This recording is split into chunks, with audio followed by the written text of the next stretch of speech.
Okay. So, yeah, and I got the same answer as everyone else in the chat. So, but it can't hurt to repeat. Okay, so standard form of this kind of messy expression.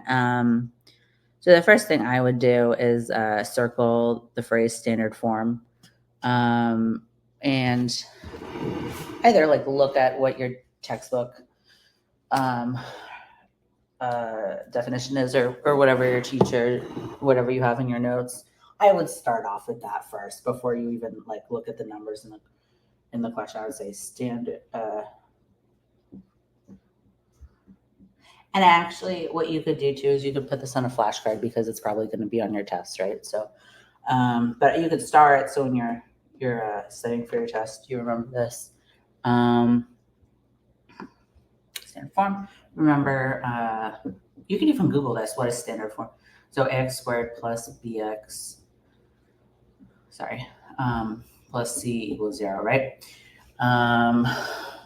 And I know we're working with t, that's the variable, but x is just a placeholder here for whatever the input is. So, you can use x, you can use t, you can use w, you can use whatever you want. Okay, so we're looking at this. So standard form, so -16. So already I'm looking at this and I'm seeing that, this is kind of a mess. So I'm just going to be really mindful to go really slowly. And one thing you can do is actually just talk out loud. You look crazy, but you probably know this, and you probably know how to FOIL. But where I think a lot of the errors are going to come from is, just like messing up basic things because this is so chaotic. Okay, so, and then another thing I would start and put on a flashcard is FOIL, right? So remember the distributed property. Okay, so you can do whatever order you want.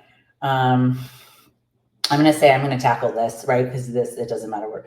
So I'm going to say I'm going to tackle this mess first because, so FOIL, do we remember first? T times t is t squared outer minus 5t plus t minus 5. And just being really careful with the signs. T squared minus 4t, combining like terms, minus 5. Great. Here we're going to try to be really careful with the signs. Okay. So -16 times t squared, -16t squared. That's easy, right? Do you know what 16 times 4 is? I don't off the top of my head, so no shame in calculator. So that's 64. So negative times a negative is a positive. So plus 64t. And then negative times negative is positive. So this is going to be positive. What is 16 times 5? I also don't know. 16 times 5. It's 80. So here we go. Awesome. So now we can check.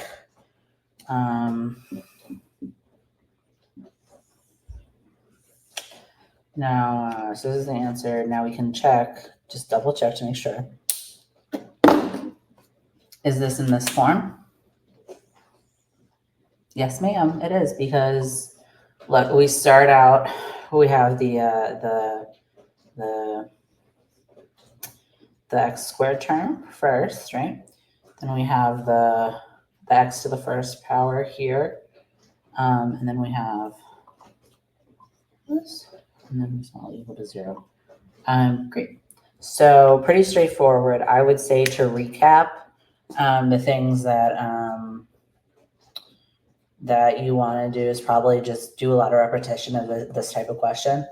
So it just becomes muscle memory. But also I would put standard form on an index card, and I would put FOIL method if that's not already second nature to you.